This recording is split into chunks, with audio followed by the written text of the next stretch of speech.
What is going on, everybody? We're back on it. My Hero, Season 7, Episode 14. Do we have a episode count for the season? I'm assuming somewhere between 20 and 24. It's been a long season with the breaks and everything that we've taken in between, but we're jumping into it. I totally forgot about this spinner storyline. The morphic types. I forget the exact word. Kind of curious. It's kind of tough because like you've kind of already started the final battle with Midoriya showing up. That I'm curious of like the order of operations of like the storytelling here. I would have preferred to handle the other areas with the build up to, you know, Midoriya and Shigaraki and whatever they're both becoming and turning into at the moment. Because it's like we're in it, like, oh man, this is it. Like, this is what 7 seasons and however many episodes have been building up to, and then we're gonna cut to this like spinner stuff. And it's like, maybe some of this, maybe this will be cool. Maybe we'll get some like cool looking character designs and abilities and a decent looking fight or something like that. But it's like, I kind of want to, like, when we're in it, when like you're in the final fight, I kind of want to stay in the final fight. I don't want to pull from it. And I'm assuming that we're probably gonna have to pull back to the Todoroki v Todoroki battle again, now that he's somehow not dead and nobody's burning in the area from his flames, which, don't get me started on that. Of just the pure heat. I don't know how Ida's fucking metal suit just isn't melting onto his body from the heat of Dabi's flames that have been in the area. So I kind of hope that maybe now that we've already pulled out of it a little bit, maybe if this spinner paranormal liberation front, now that if this spans this episode, another episode, that we go and kind of clip off, you know, the other loose ends of the fights and the locations before we go back, because I would hate to see like Shigaraki like unlock a new power that he didn't know, or like, you know, this quirk manifestation thing that just keeps like multiplying and these quirks changing, and Midoriya figures out a new combination, and then we cut to go somewhere else again. And then I'd rather let's just handle it all. Let's clip off the loose ends so we can funnel into this kind of final fight here. I did get a breakdown on the gear shift and what he's manipulating and how he's doing it and how it's grown. I was going to break that down a little bit now that you guys gave me the explanation, but I don't even know if we go back to that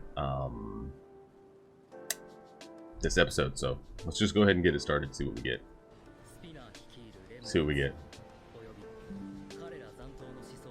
I did see the little 15-second cold opening.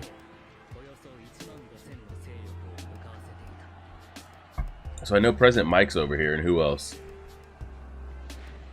Is there any hero that we have a connection or care for? We don't really get much President Mike anyway, so I'm curious who's over here with him. Like, who are you drawing me in with here? Is that fucking Deadbolt or Boltlock or whatever the hell his name is? 200 heroes to deal with 15,000 super soldiers, essentially, because they're probably stronger than regular.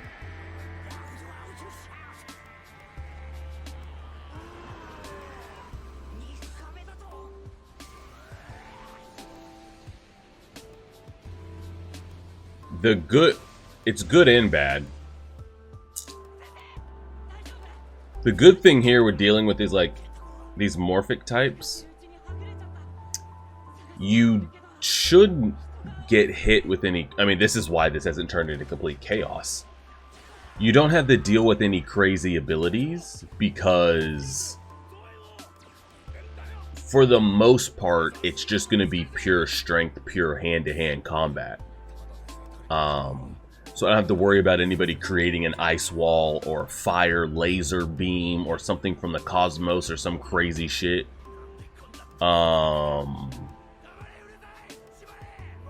So from that aspect, it's like, okay, everything should be in front of us, point blank. We can handle it, we can deal with it. But on the downside is they do have the numbers though. But like, this dude's over here swinging a bat. Like, like, come on now, he's swinging a bat. So from an area of effect, just like pure mass killing quirk ability, That's pretty straight. You don't have to deal with any of that. He's one of them. He's one of them. Yeah. What's wild is because he does have physical changes, but he does have an ability to, you know, talk to animals. So, yeah, it's tough. It's like we don't have to worry about anything like swooping in from the skies, but there's so many of them.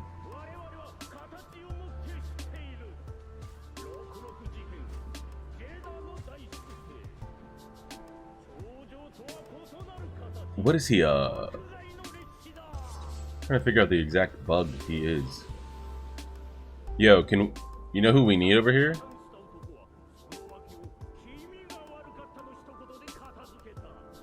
We need Stain to show up.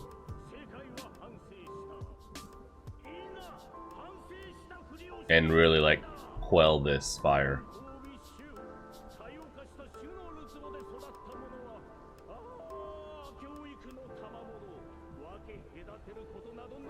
So what's the play here? They're outnumbered by thousands. What is he, a termite? What are you? What is this guy? Yeah, we need Stain to be like, guys, is Present Mike the only one here that has a quirk worth a damn, or what? I know you guys didn't send that many over here, but do you have a quirk with some juice, or what?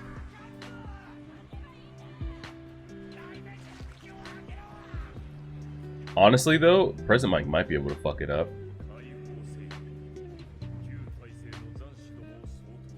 I mean, Present Mike, I guess you could say there's a lot of people that, like, have quirks that have the ability to just kill on sight. If they wanted to flip that switch, they could kill.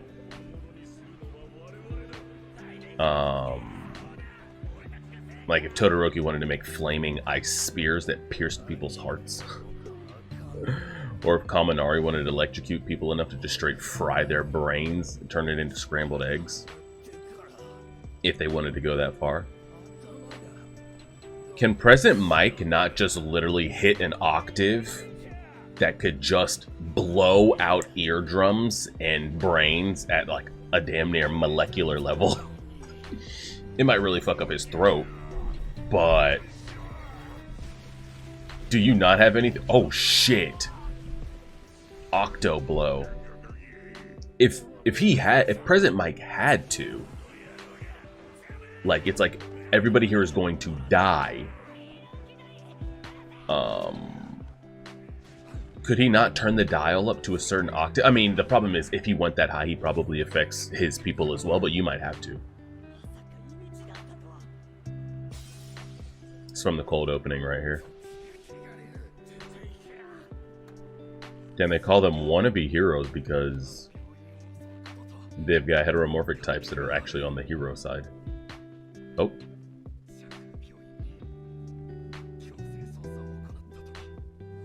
They all just stopped.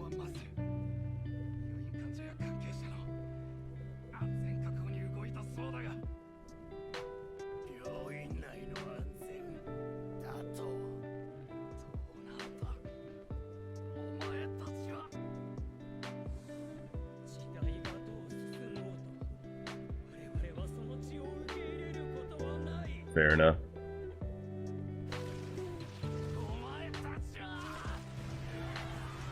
Whoa. Have we ever seen his face? Ever?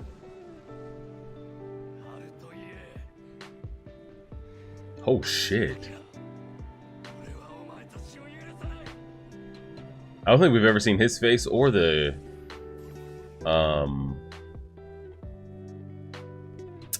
kid that talks, yeah, his name.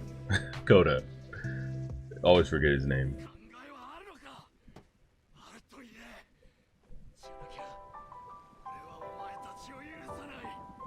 Can't tell if I like the look more without. Actually, we've seen Koda's face before, surely.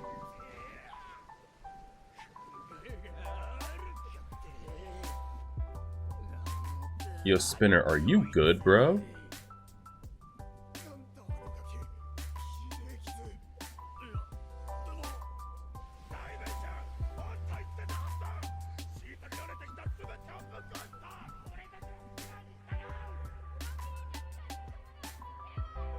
even if it means sacrifices. They're ready to blindly follow if you snap your fingers. Bro, these people are just following to follow.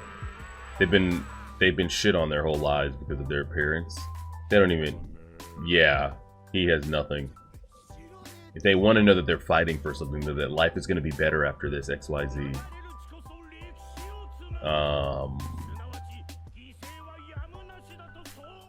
And they want it, that's what they're like here fighting for, but like it doesn't seem very organized. Like, what's your plan? Like he said.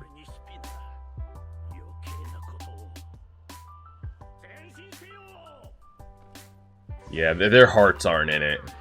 Their hearts aren't in it here.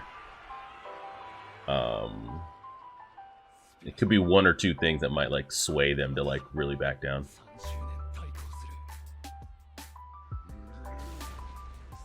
What?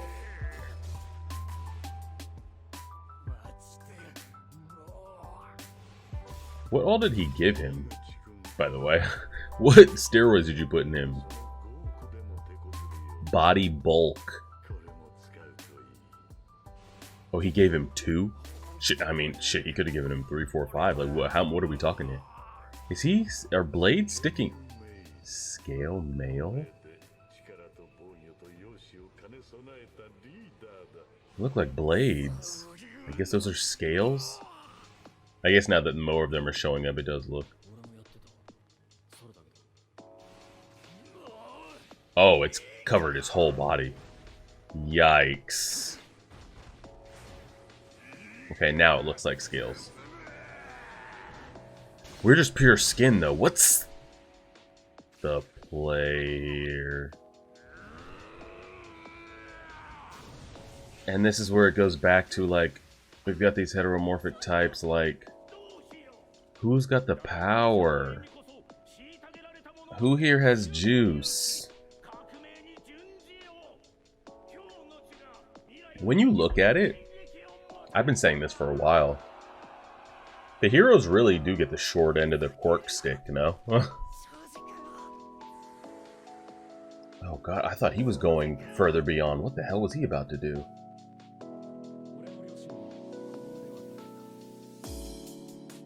Oh, look at him showing his face to his friends, but never showed it to us, the viewer.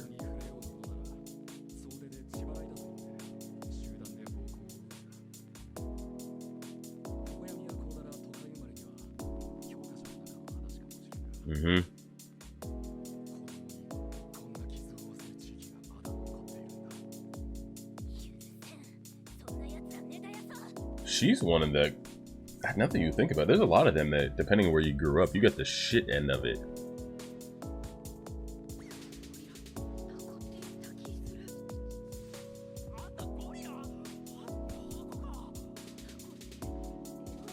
Okay.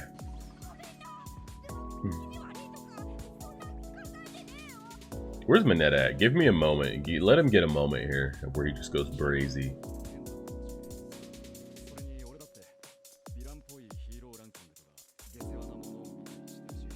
True.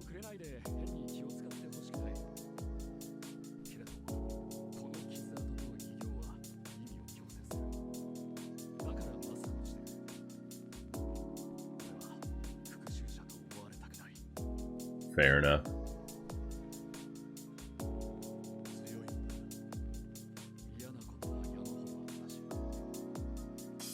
And he was able to make it all the way to UA? Damn. I kind of would have preferred him as the main character, no? I like the backstory there.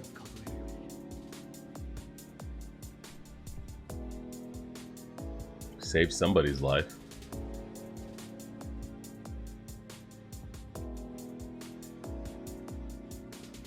I hope people don't show up and think he, like... Okay, good, good, good. I didn't know if that was going to take a dark turn there.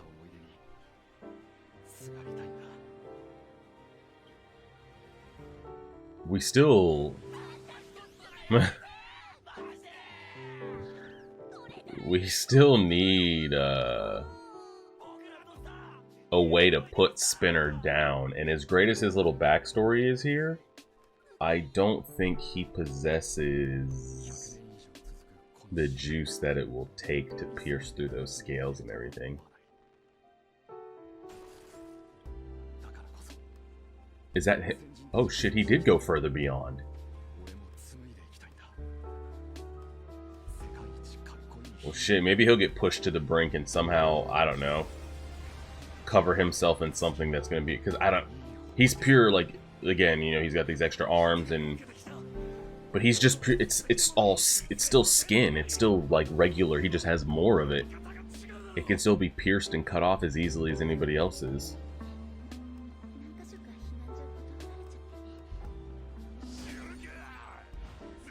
I don't know what he is right now at the moment. Scaled lizard.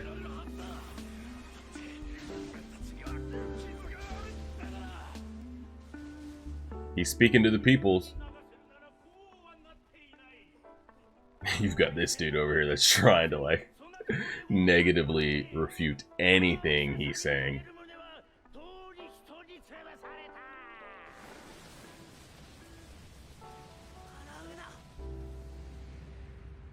Yeah, let's get rid of this dude. Holy shit! What Stegosaurus has he turned into? What is that allowing him to do? Just communicate with more? I don't know what that is, like what's happening to him and what it's granting him, but he's definitely having some physical changes.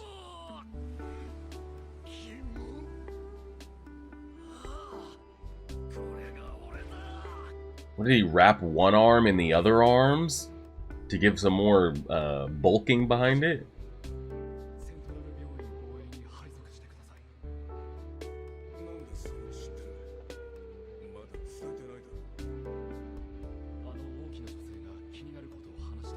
That tall woman.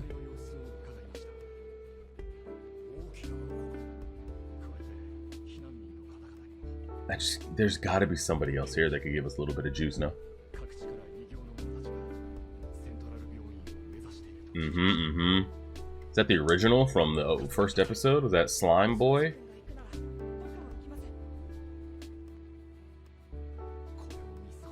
I'm assuming Koda's head is going to be transformed like that forever. Or is that something he can, like, scale physically back down? I wonder what's it... I'm assuming it's just allowing him to maybe pull from a farther area.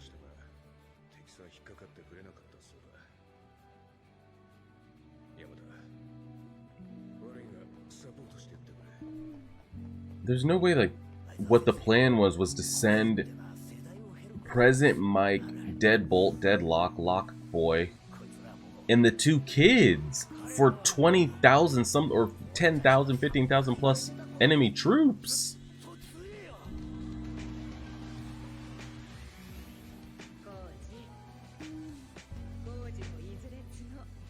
Oh, okay. His mom has horns.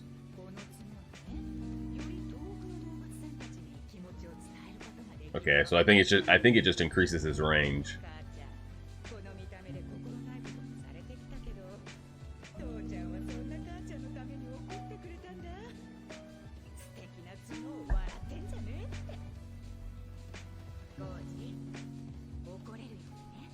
Make sure you get mad.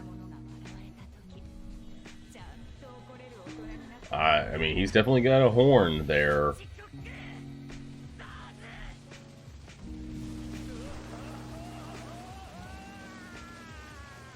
Yeah, if that guy goes, the troops are just going to be fucked. It's just going to be a rampage of homeboy here, and that's it. Nice, nice, nice, nice, nice, nice, nice, nice, nice, nice. I don't know how we... Oh, they did let him shatter the scale. I didn't think he'd have enough power to push through it. Normally, because we never see these kids do anything, so it's like, I don't know what they're capable of.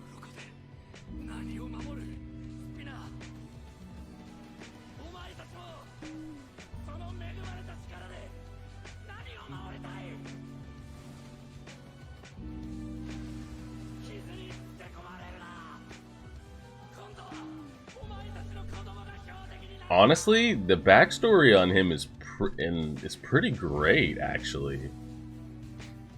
It's like, dang, you wish Because like some of the side characters are just like whatever. They never really give us that deepness of them. This has been one of the better like character backstories here.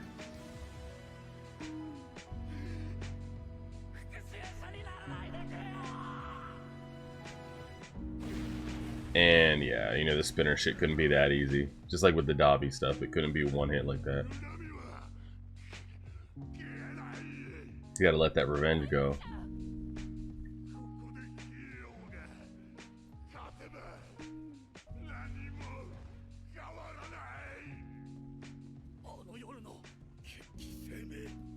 Uh-oh.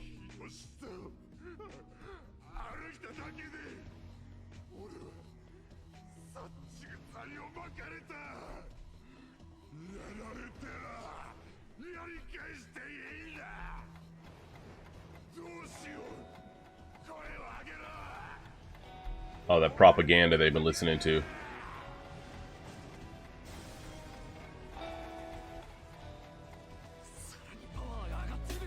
Yeah. Again, what juice do they have? And they didn't falter at all right there either.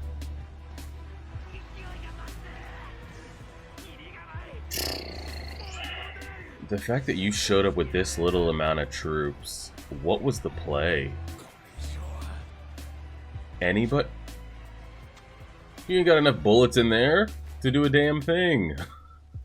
That's if he shoots ones that the bullets actually penetrate. Oh shit. They actually gonna get to Kurogiri here? Or do you think Kurogiri's mind's ever... Oh! Do you think Kurogiri's mind ever snaps back? Oh, that's actually where I wanted to pause it. Perfect. Yeah, I'm curious with the Kurogiri. I mean, because clearly you're showing me. Unless there's a student over here that we haven't seen, and I don't even know who the student could be. Or a hero here that we haven't seen. I don't see how... It's just too much and they don't have enough juice. They don't have enough bricks in their back pocket. They're just that outnumbered, like I said, unless... And the story would never do that, probably. Like President Mike just like took off the dilators or whatever, or dialed it up as high as it could go, willing to like... Because I'm assuming there's drawback on his ability. It's kind of like the salmon sushi boy from Jujutsu Kaisen, because his quirk is physical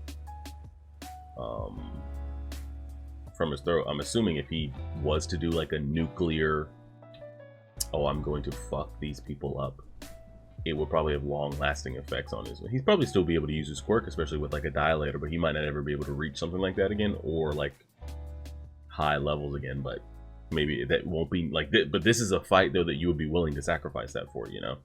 Like this is like hopefully the end of bad times, and he can just be a regular teacher and he won't have to do things. So you might be willing to push that button, but I don't think he will. But, and does he even have that in him? I don't know if there's enough backstory about President Mike in the manga, now that the manga's finished, of like, what are his feats? Like, what could he do? Like I said, could he go stand, like, literally in front of all them, say, fuck the world, like, pull off the regulators, or regulate it as high as he can go, and just scream at the top of his lungs and put all of them, I'm talking like 5,000, 10,000, 15,000 plus people down, some exploding their ears from scrambled eggs? I don't know if he has that capability. But assuming there's nobody else, he's literally the only one you showed up with that could have the capability of, like, if in case of emergency, press this button, you know? Aside from that though, again, really enjoyed the backstory there. I like his backstory, where he came from, showing the scars, showing his face, how he's gotten to this moment. That's the main character stuff right there. I think I prefer that backstory that I just got in that episode over any backstory of Midoriya's. Like 100%, no bullshit. You just kind of feel with it a little bit more, you know? Very, honestly worse than... Well, maybe very like kind of like Naruto backstory there of like people know what he is. But the thing, even with that though, like Naruto can still get treated kindly because he doesn't walk around with it on his face. Like they're walking around looking like that. So if there's a chance that people don't know what Naruto is as a kid, or as he gets older, they might just think he's a regular person. Like you can't, Spinner included. There's no like, that is point blank period. Like when he walks out the house, like he said, he couldn't go out in daylight and everything. But I'm kind of curious like what they do here, because you see like all these people out here faltering mentally a little bit here. They're like, well, are we just gonna go out here and do this, get this revenge? Like, is this the right thing? Like, what's the plan? You know, we showed up, but like, are you killers? Are you willing to go down that road? Are you going down revenge? Are you willing to set back? Are you willing to be what they say you are? Now that depends on the side of the fence you fall on. It's like they pushed us to this place. You know, something has to change. But it's like if we do this, we are what they say they are. It's tough. But you already see they're not like fully mentally committed. So I'm curious of like, do they just stop supporting whatever this is about to turn into? I'm also curious with the Kurogiri backstory or storyline of like, is that kid of theirs in there mentally and wakes up and stops this? Or because I kind of feel like everything needs to be, I feel like all these storylines and locations are going to be handled within themselves, because I don't see what point to the actual storyline it holds. And by the actual storyline, I mean nothing is important at this moment aside from Midoriya and Shigaraki. It's like, so what of this is going to affect that fight? And I don't think anything is. Now you could talk about, oh, the future of the world and the heteromorphic types, and this might be for them going in the future. Yeah. You know, if and when Midoriya wins, like, I'm sure the world and society is going to be much, much better, and they're not going to be persecuted as much, and X, Y, Z. You just think about it from a big picture. So I'm trying to figure out what here is going to affect Midoriya and Shigaraki's fight currently, or that aspect. And I'm trying to think, like, even if he gets to Kurogiri and the kid doesn't snap out of it in there mentally, like, he can even snap out of it. Like, do you just like, what are we gonna do? Teleport Spinner over there and others to make it even more of a thing for Midoriya to have to deal with? Maybe, I guess. I mean, maybe I could see that aspect of it, because I don't see... The only way I could see kind of like the storylines intertwining a little bit, the fights, is I don't see All For One somehow not getting to Shigaraki's location before he completely like rewinds out of existence, which essentially is what he's going through at the moment. And the only way he could get over there is through Kurogiri, would be my assumptions. So maybe that would be a cool little tie into the story, like Spinner gets in there, awakens him, the kids over here and President Mike essentially fail at their job. I don't think any of them are gonna die, and maybe Spinner just teleports out of there with Kurogiri, and then maybe the crowd will kind of like dispel and calm down a little bit. Maybe they go pick up All For One and then teleport. Maybe we'll see though. We'll kind of see how it plays in. I will say though, I did enjoy his backstory. That was nice. Kind of like that. It's one of the better backstories of honestly anybody in the entire story. He's up there with Dabi, like Dabi's backstory. Todoroki, Shoto, however you want to call him, his backstory is good as well. But yeah, of the backstories, that one's pretty great. I'm sure I'm missing some, probably. Just off the top of my head, like his is up there for sure. So I'm curious if y'all felt the same or anything like that. But definitely not getting wrapped up in one episode. So it'll probably be where we leave off, where we start off next week, unless they ping pong us to somewhere else. But we'll see what we get. Appreciate it, everybody. Like, share, favorite, subscribe, and as always,